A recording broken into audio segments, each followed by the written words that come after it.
Ik ga een leuke video maken hiervan, hè? Ja.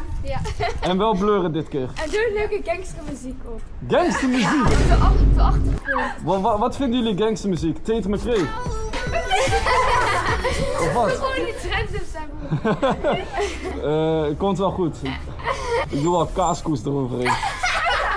Oké, in ieder geval, ik moet door. Ik ga nog even lekker rijden in Oosterhout. Ja. In onze mooie stad. Moeten jullie nou wel of niet blurren? Ja, tuurlijk. Shit man. Dat kost echt veel tijd. Maar ik doe dat wel. Nee, laat me met rust man.